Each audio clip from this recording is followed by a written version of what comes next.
Millions of frontline workers keep our economy running and are provided with the latest technology to do their jobs. But digital adoption, especially by frontline workers, is really hard. This is Frontline Innovators. We explore how to overcome challenges and achieve success when we empower our essential workers.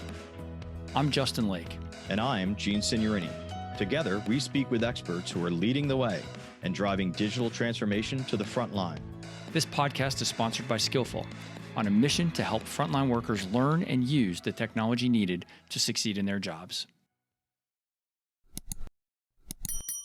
Welcome to the Frontline Innovators podcast. I'm your host, Justin Lake, and we've got another great episode lined up for today.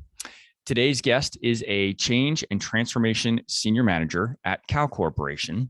Please welcome to the show, Danyele Harris-Thompson. Good morning, Danyele. Hi, Justin. I'm very excited to have you here today. You and I met now several months ago. We had a heck of a time getting scheduled for the show. So I'm really excited that we finally were able to get this on the books. Me too. Thanks so much for the invitation. Excellent. Well, let's start off as we always do and get your take on what you think is the biggest challenge facing the deskless workforce today. Yeah. So think about this question. I have like 3, 4, 5 things that pop in my head. So let's hear them. It's really hard for me to not go into a ramble on this, but I think they're all connected. And I think kind of the thread through that is cognitive overload. I feel like everybody that you run into these days is cognitively overloaded. And it means everything's harder. It makes everything harder and we're asking a lot. And I think all the other things in there are things that you probably hear from a lot of the other people you talk with, other organizations. But I think that overload makes things more challenging. We talk about filtering communication. It means we have to simplify the messages even more so than we typically do. Maintaining connections is even harder as we move to more hybrid environments. And so now we have to reach out more. We have to make more of an effort to maintain those connections. And resilience is just lower for everybody after the past couple of years, right? And so our ability to pivot, to respond to change, to engage in change is all really low. And I think that cognitive overload is just making all of that more challenging for our workers. I think everything you've said makes sense. And I'm going to let you pass because I asked for the single biggest challenge you see and you gave us a whole laundry list. But I agree with you. They're all stitched together as part of one overall theme. So I'm curious to hear how you think this actually plays out, though. So let's agree that these are all issues that the frontline workforce is experiencing. But how does it actually play out? Like, what are the repercussions of maybe not addressing these things, of not filtering communication, of not simplifying the message? Like, what happens when we don't do that right? Well, I think the biggest part of that is, we all know that our frontline workers are the ones who determine whether or not a change is successful. Right? So the ones who have to adapt to the change, and their behavior completely reshapes whether or not the change is going to be successful. So if they are not engaging in it, if they don't have the resilience to even care, to pay attention to the communication that's coming in, to engage with their teams, to be able to filter through everything, to participate in the journey, then that means everything's going to be pretty unsuccessful. It makes it harder to engage them in the journey and bring them along the change. Yeah. So I don't think I've heard anybody say it the way that you just did. And it's really interesting that to just say back to you, frontline workers are the ones who determine if the change is successful. And I think you're spot on. And yet I really don't think I've heard it said that way before. And so I a lot of times on this show, we're saying, well, what can we do? As we're not necessarily the men and women on the front lines ourselves, but we're all involved in some way in helping them. But at the end of the day, they have to take some responsibility for that change being successful too. I think it's our job. I'd like to get your take on this, but I feel like it's our job to prepare them, to enable them, to empower them, to give them the tools that they need. But ultimately, they have to assume responsibility for making that change successfully as well. Yeah, absolutely. I mean, I try to tell people, if I do training for business, because sometimes we do training for our leaders on just change management skills and helping them develop the skills to lead their teams through change. And we talk about ROI, which is always the hard part of change management, right? Of the measurement piece of it and helping the business understand the ROI. But we also have to recognize what are the expected benefits of this? And the expected project benefits, if no employee change is needed for this to be successful, then we don't have to worry about it. But how many projects are really happening across organizations that don't require any change in employee behavior? I'm part of the CIO's organization, part of the IT organization, which is a unique but also great place for change management to sit. And every now and then we have a few back office changes that are not going to affect employees, but the majority of them, it's like if people don't use this tool, if they are not understanding what this tool is about or this new process change, all of the costs that we're putting into this, financial, people's time, people's attention, it's for naught. What's the point if we're not going to think about the people side of it up front as we're planning for it? Yeah. There was a post on LinkedIn this morning that was talking about these kinds of changes and about the importance of really understanding the consequences of not making that change effectively. Mm-hmm. And as I thought about my response to that post this morning, I was thinking about how a lot of the consequences are very individual, personal, emotional. But those aren't the things that will justify changing behavior inside the organization, right? So we have to think about what are those things that are more objective and quantifiable that the organization can get behind that can justify that. Yeah, even the amount of rework. I think that's one of the things people is the amount of rework you have to spend. I've had projects where a company has completely relaunched something and it's like, now we're going to bring in change management for this relaunch because people are not using the tool and we're not getting the rates of adoption that we wanted. It's like, well, yeah, maybe we should have thought about that up front because now you're completely redoing project plans. You're redesigning parts of the system because you didn't ask people about the features and functionality they needed before you built it. So I think even those things, those are big impacts, I have adopted an expression that I've learned from all of my new change management friends that we've had on the podcast now, that you're going to pay for change management one way or another. You're either going to pay for it up front or you're going to pay for it in the long run, and it'll probably be a lot more, right?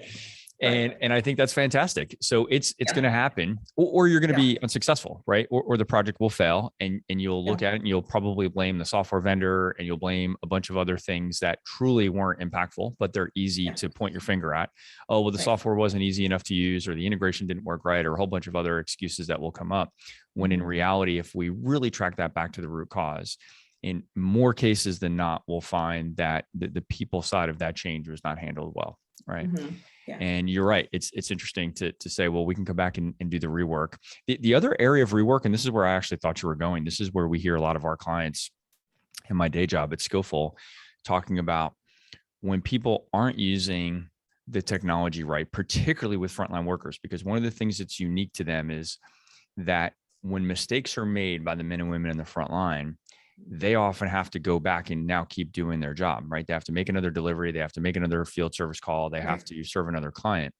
When they make mistakes in the software, the rework or the remediation of those mistakes are often made by other people in the back office. Mm-hmm. And that is one of those real costs to large business that's really hard to track. Yeah. And I haven't heard of many examples yet of people really being able to track it like down to the dollars of saying, what is all of that rework on the back end? So I think what you were expressing with rework is reworking the project implementation, right? Mm-hmm. And that side of the rework, which is also incredibly valid. But then when we have these adoption and the way that, technology adoption problems, the way that they're often paid for is by the men and women on the back office that are having to rework a lot of that data. What are your thoughts on that?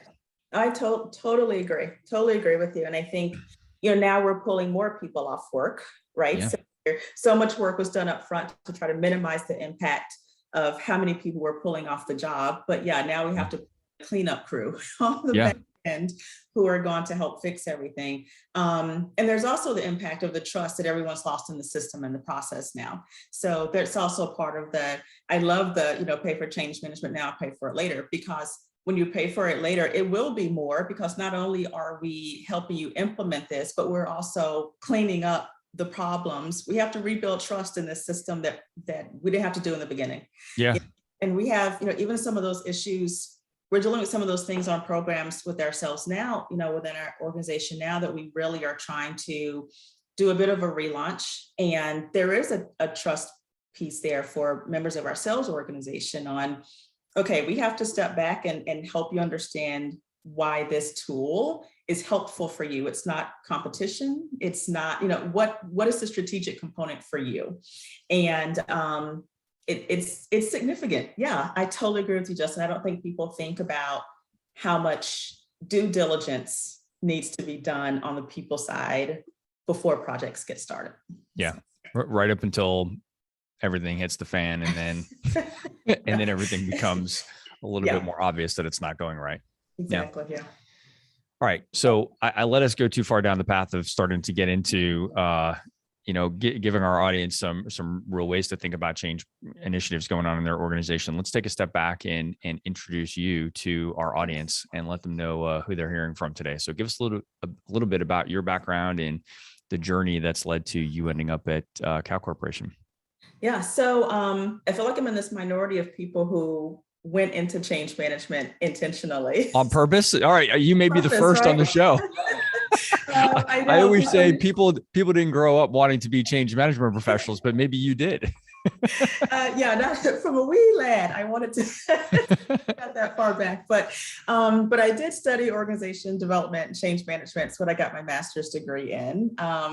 But I got my undergrad in psychology and was always just interested in people and behavior, but I knew I didn't want to go into therapy. And so I got really interested in the idea of like business psychology and helping people enjoy their work. So that was what is the field of psychology? I would ask my counselor in college, what's the field of psychology that's about helping people enjoy their work? And that's when he introduced me to org psych, organizational psychology. I went into, right out of college, I went into research and development and really did more work around qualitative research. And that was largely frontline work. So that was all about understanding expert performers and how do we take their expertise and transfer it to less experienced people so we can kind of shorten that learning curve. So all of my work was like, sitting next to a control room operator and seeing how he used his screens, what information is he looking at, what matters, and building that into training programs for less experienced control room operators, or the same thing with officers or physicians, so we really worked in a lot of kind of high priority fields, but it was always, being a qualitative researcher, it was talking directly with the person. And I always enjoyed that, learning their work. And so for me, it was staying in that field of organizational, and I started learning about change management as a field. And I thought about doing, industrial psychology, but that's a lot more about measurement. And that's just not I'm like, I work with people who are really good at measurement. So for a reason, I'm really interested on the journey. Like, how do we design a journey that makes people feel engaged, help them understand why this is happening? I'm interested in the behavioral side of it. What are the behaviors we need people to do, need them to change? How can we help them do that? And change management provided more of that. And so that's why I went into a organization development change program for my master's degree. So I did that while I was doing the research and development role. And I also recognized that it's funny, as I was thinking about this, I kind of made this connection for the first time for myself, Justin, was that change management connects to my service orientation. Like for me, it's about being a servant change leader. And I think change management is very much a service field. So, so that part of the work appeals to me the most. And after I finished, I worked at that R&D organization for about 10 years.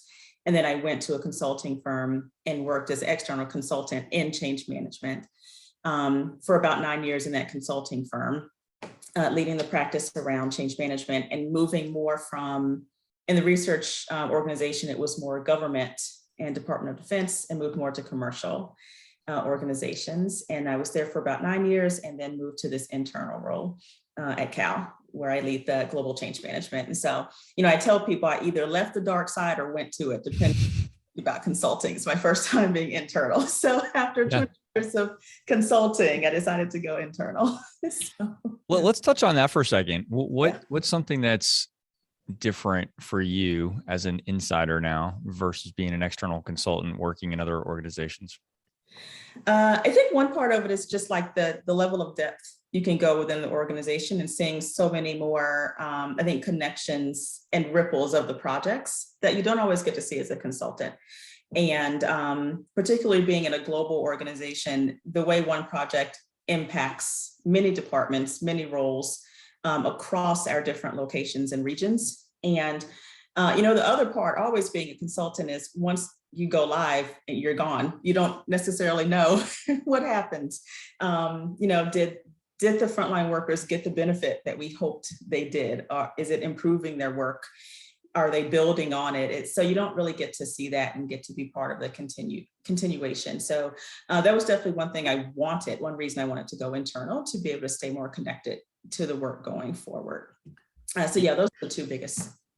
You just said something that really struck a chord with me, because I actually am frustrated that I don't think many of the companies I've worked around throughout my career do a good job, even internally, regardless of whether it's external or internal folks, professionals that are involved, of measuring the effectiveness of the programs that they're implementing. And I'm curious about your take. So if that's something that maybe you witnessed or you were frustrated by as a consultant, that you couldn't dig in deep with your R&D background and you really wanted to go see, okay, what's the future state, what worked and what didn't, how is that affecting you today in your organization? Like, what are you doing to really assess and report on the effectiveness of the change that you're helping to implement?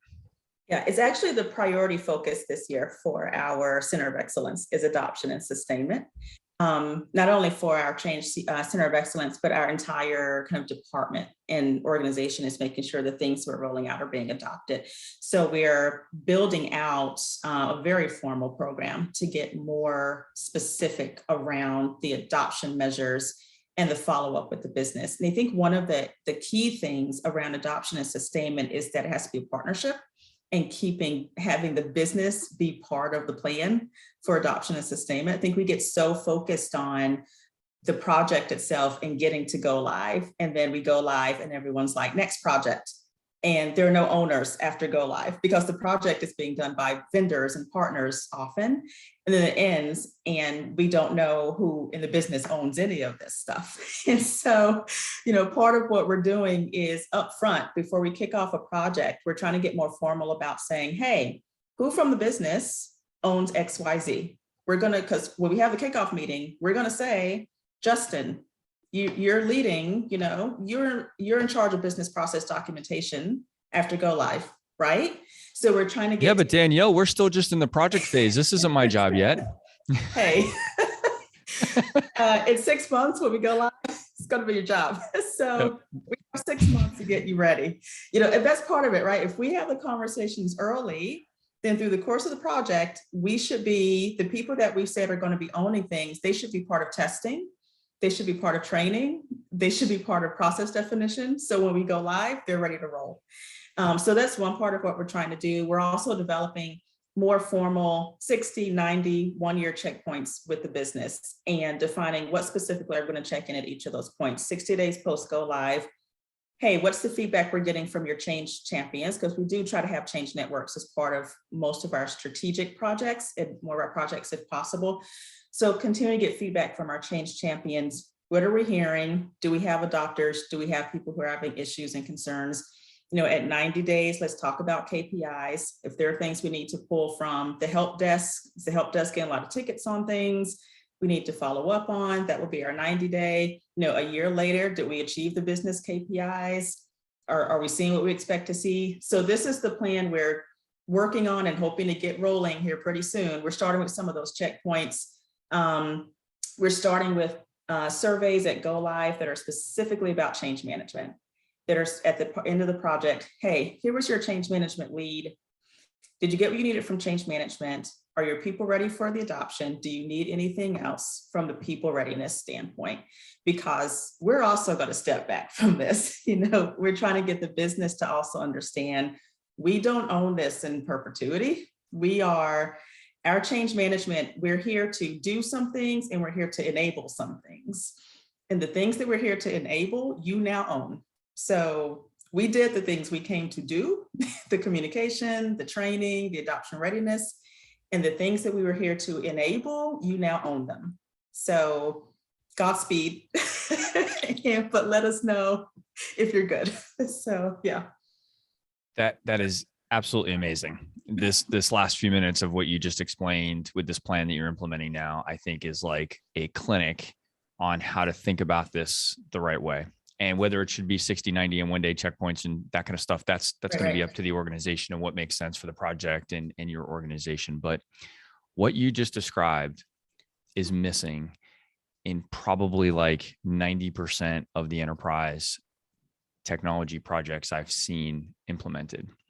Mm-hmm. And it's just, I always say it's not really super complicated, right? It's not easy, but it's simple. It's simple if we just think about it and put together a checklist like you just described for us. I think that is absolutely fascinating. And one of the biggest things that you said that I got so excited about is bringing in the line of business ownership early in the project. And I've often said that there's just something that seems broken to me, and I don't claim to be an expert on how to solve this, but the way that we have such a stark delineation between an IT project team that's rolling out new technology and then the business as usual phase or the sustain phase or whatever we call that, there's like this gap between those two phases, it seems as big as the Grand Canyon. And we haven't done a very good job of creating bridges between those two phases. It's like the project team's like, okay, I'm cleaning my hands, I'm moving on, exactly as you said. And then the business is like, hey, where did everybody go? And so the way that you describe bringing those folks in earlier in the process, I think is so meaningful and is really something that can be done with very little cost, very low complexity, but would have such a material impact to make sure that there's a very smooth handoff, like runners in a relay, like we're handing the baton over as we're running together. And then at some point I'm going to let go and you're going to have to take it. Right. Yeah. I love that relay analogy. Absolutely. I mean, fingers crossed we can, it works as designed, right? Yeah. When we start to connect with the business, we've had a couple of projects where we've done that upfront business ownership conversations and map that out. But the responsibility is still on the business to say, we've put names in boxes. Yep. Now take the boxes to the people and confirm that they're going to own it. And we're going to make sure we prepare them through the course of this project. But yeah, I agree with you that relay, it's dropped a lot, right?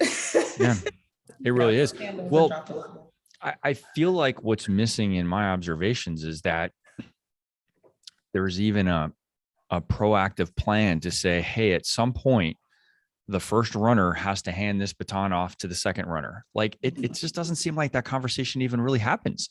Yeah. It seems like when the first runner has finished their leg, then it's like, hey, where's the person I'm supposed to hand this off to? You know what I mean? Like if you could just, I haven't really thought about this analogy until now, but like if you could imagine a runner standing there on the track saying, hey, where's my number 2? Right. Yeah. And it kind of seems like that's how it happens a lot of times. And so there's this fumbling and a frustration by my friends on the IT side of the house, which are like, listen, we don't have any more funding. This project's over.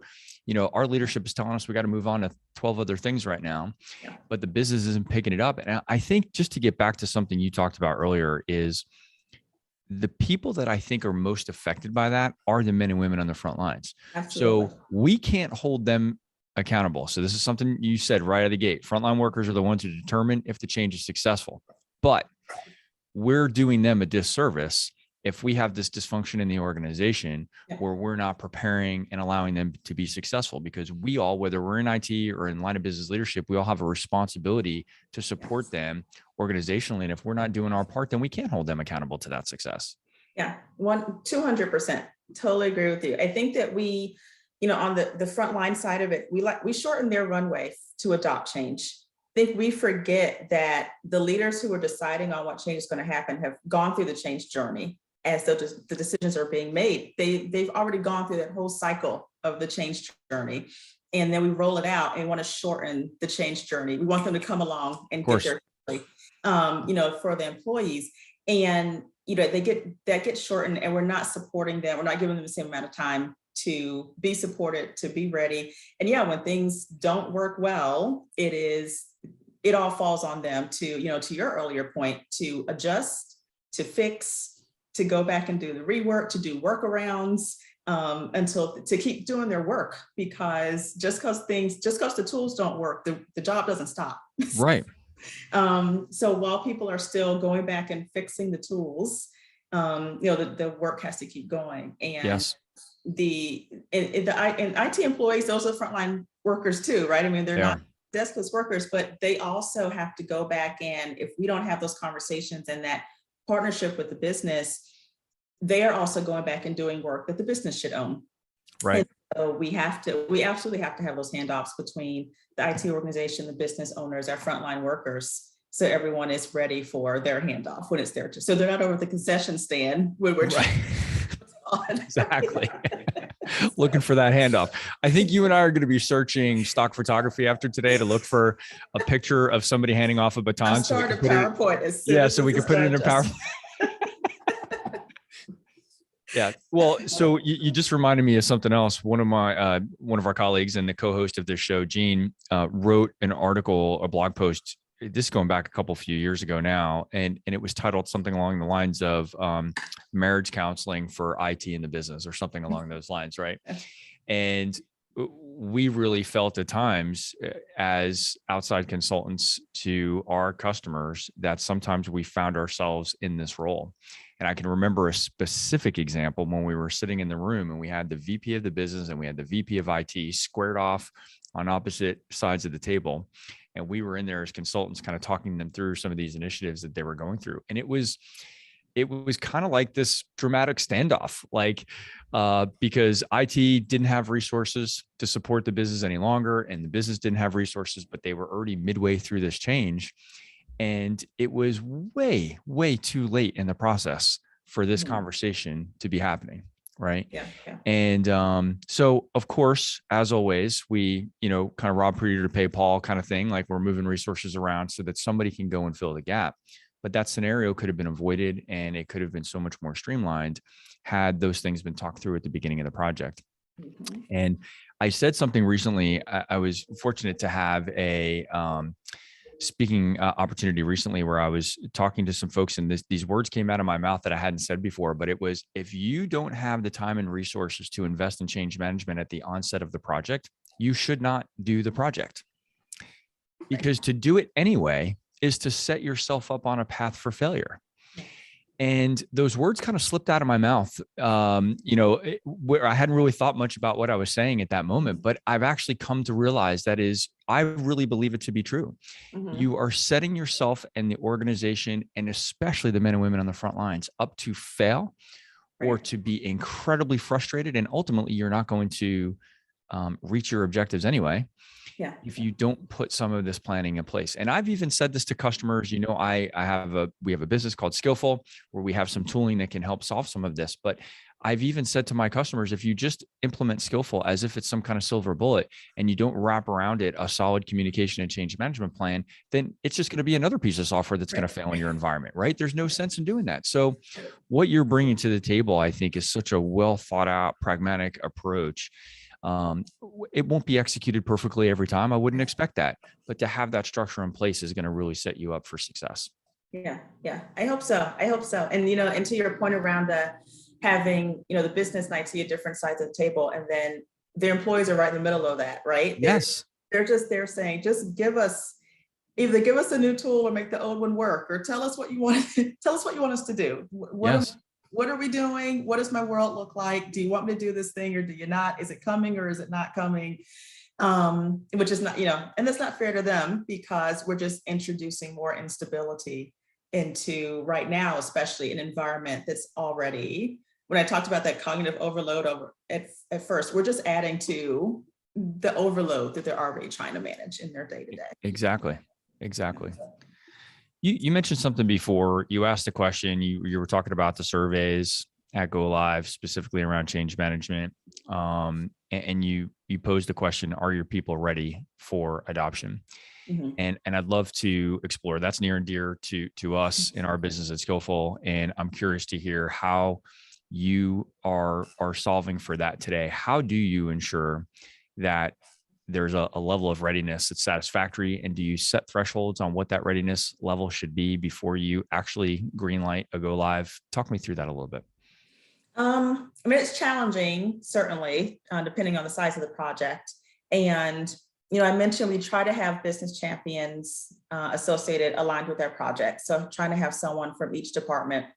And that person is typically involved in testing as well. So when we have our user acceptance testing, having that person be part of helping to write testing scenarios or be part of the testing so that they can call out issues that they see, be part of the training as well. And so they're kind of the representative for their team and going through each of the different departments that are being impacted and having that conversation. We have, regular meetings, there are regular check-ins with the project team as part of those conversations, which are largely going to be IT based. People are always going to be based on the focus on the system, right? So it's the work, everything done.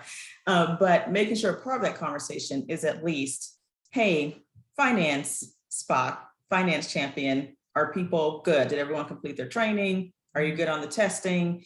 As we get ready to go through that go, no go stage gates, that is part of our requirement. One of the benefits I enjoy is that we have a centralized PMO and we have change management requirements as part of that PMO. And so as part of our stage gates, there are requirements for change management. So at stage gate, 2, before when we start to go into funding, our PMO manager is saying, hey, where's your change management plan and your communication plan? Because that's a deliverable for the stage gate. And not every project requires change management. If it's smaller and we can say, your business lead can handle the communication, that's fine. But if we have larger strategic projects, there's an expectation that you are planning for change management. You are budgeting for change management up front, and it's part of our requirements. And so when we get to that last stage gate before go live, I received an email just last week from our PMO lead saying, hey, the change lead for this project, because I'm not always the change lead from your team, we need to make sure we didn't get all of the go, no go for all the groups. And so I'm doing that follow-up just to make sure we have that. But we do rely on our business to say, I've checked in with our teams. We're good on testing. We're good on training. We feel like we're ready. And so when that go, no go conversation happens with leadership, there is a table that shows red, yellow, or green for each impacted groups. And if it's red or yellow, what still needs to happen for this audience? That's not always going to stop a project. Most often it's probably not going to stop. No one's going to say, oh, the finance organization or the supply chain organization, everyone didn't finish their training yet, so we're probably not going to go live with this. It's going to be make sure we have a solve ready so that everyone in supply chain is getting their training completed by XYZ date. So, yeah. Let me ask you about that, because that's a really interesting statement that you just said. Yeah. I don't agree with it. Okay. So that was going to be my first question. Because if the data, so let's say it was an IT, a systems capability. If the database was blowing up, then we would just say, well, we're not going to go live, right? Because we have a technical issue that's preventing us from going live. Right. But now you just said that perhaps a portion of the workforce that's truly not ready, that's not going to stop a project from going live. So because the database is working, because all the ones and zeros are flying through the network, okay, we're going to say, hey, let's go anyway, right? Even though the human side isn't really in place. And now that's not always the case, but go on. Well, no, I just want to talk through it a little bit. What are, because it sounds crazy when we talk about it, right? When you and I are sitting here in the podcast and we don't have a project hanging over our heads, it's easy to say, well, you should never do that. But yet it happens every single day. All the time. Yeah. So, and I'm not saying in your organization, I'm saying it happens around the world every day. It's happening right now. Somebody's going live today on the 24th of May with a project that should nobody's ready. Nobody's ready. Yes. So why does it happen? And why do we think that we can't make the case with leadership and the folks that are kind of driving to the deadlines to say, well, this is good. We're going to actually set ourselves back because of this. I think it happens because leaders get this mindset that change is hard, Change is hard. We always hear that. Mhm. And I think when they get that mindset that change is hard, it means that everything about the change is hard. And so we just put all of our focus on meeting timeline and budget. So as long as timeline and budget are met, we're good, because the change piece is too hard and we have to figure that out. And that's going to be a journey. That's a continuous journey. And yes, change is a journey, but it's a journey that has some checkpoints and some stops. And right now, our first stop is, are people, I think the conversation is often, are people ready enough? Yeah. And so even though we'll have, and when I say there could be some, if I use like this supply chain example, and we say there are some people in the supply chain who haven't completed their training, have enough of them done it? So there's always those discussions, or should be, are they ready enough? So if we say there are some groups that we feel like we need to circle back on, okay, that's fine. Have enough, the people who have to use the system, do they know how to use it? Okay, let's go live.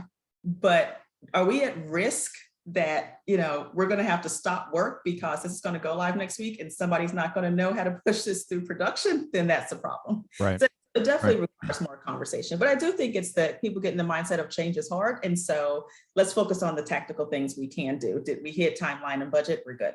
Yeah. I actually think it's a very fair qualifier to say, are people ready enough? Adding the word enough, I think, is fair. Mhm. I think at least we're asking ourselves that question, right? And then somebody at some point has to say, well, what does enough mean, right? Somebody who I met this year, who's already become a great friend, Kurt Swain, used a terminology that I really liked, which is minimum viable proficiency. Mhm. We hear about MVP as like a minimum viable product, but he flipped it Right. around and said minimum viable proficiency. Mhm. And maybe that's a widely used term, but I hadn't heard it before. Kurt mentioned it to me. And what I really connected with that, because I said, getting everybody to expert level knowledge before go live isn't necessarily realistic. It's probably not achievable. So that's a goal that's probably too high. But what is a minimum viable proficiency that it would allow us to get into this go live, keep the business running, keep the lights on, keep things moving, and not inject so much stress and frustration and rework, ultimately more cost, that we can say, okay, let's get them into this. And now let's have a plan in place that we continue to come back in and add more skills over time to really refine that. Does that seem viable to you? Is that part of what you are thinking of when you're thinking of kind of, are they ready enough? Yeah, absolutely. Absolutely. Skills that people will have to develop to get to the level of expertise, as you said, but there are things, and we've had those conversations where we've gotten behind on a training schedule and have said, look, we can't do everything by go live. They're not going to move go live because training is behind. So what do they have to know how to do the day it goes live? Yep. Do that, reduce the training plan, determine what skills have to be had the day of go live, and then we'll figure out the rest later. Yep. So I completely agree with you.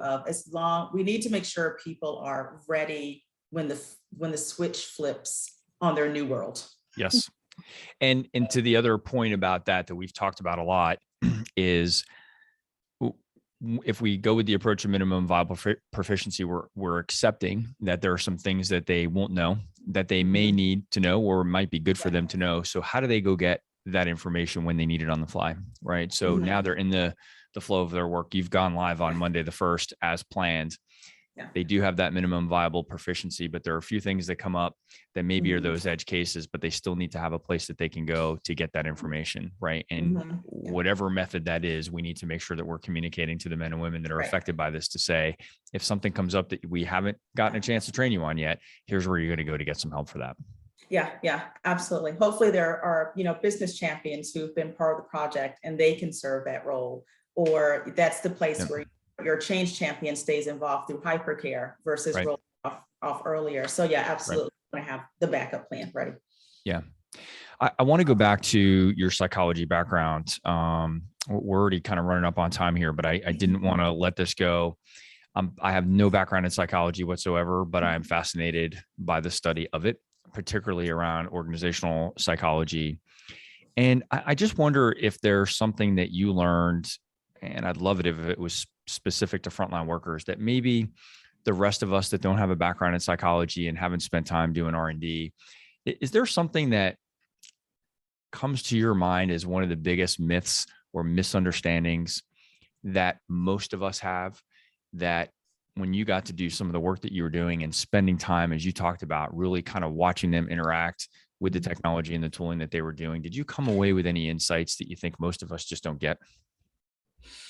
Well, that's a good question. I don't know if there are, insights that most of us don't get necessarily, but I do think there are, working with experts, different experts in fields, just understanding the way that they process information. It's not that they know so much more than someone who is less experienced or have so much more book knowledge or whatever the case may be, but it's being able to recognize cues or data or information and put those things together in a story in ways that other people can't do. But we can help people do those things. We can help people see, when something in a job or a role, one of the things one group I worked with, I mentioned control room operators, and it was at petrochemical plants, which was such a fun group in Texas. And spending time with those men and women, on their night shift and sitting there with them, that they're looking to pay attention to if something is overheating, and I'm looking at the same data points as them, and they're like, oh, this number just jumped in a certain amount of time. That concerns me for XYZ reasons. And it's interesting because when you think about training, people are typically trained for the day-to-day operations. They aren't trained for the emergency situations. And that's one of the things that I think about on the training and skill development side, is we also have to make sure people are ready for the anomaly situation. And how are they going to have a tool there when the whole system shuts down? What do they do? Do we prepare people for the unique situation that they haven't been in before? And spending time with those more skilled people kind of on their role, on the job, thinking about, when we change this process, how's it going to affect things? If we don't do that job day to day, we wouldn't know. But someone who does that job day to day could say, well, it's not going to hurt anything daily, but man, if XYZ happens and this person isn't part of the process anymore, that's going to be an issue. Or we don't do this anymore, that's going to be an issue. So I think there are just outliers that make it really important for us to engage our frontline workers in the process, because we can't know all the things that those people who are doing the job day to day would understand, that we might say there are nuances in a process that if we change it, it seems like it's insignificant, but it could be a really big issue down the line that nobody on the project plan knew could happen. That is a fantastic point for us to wrap up with, because I think when you talked earlier about the trust side of change, mm-hmm.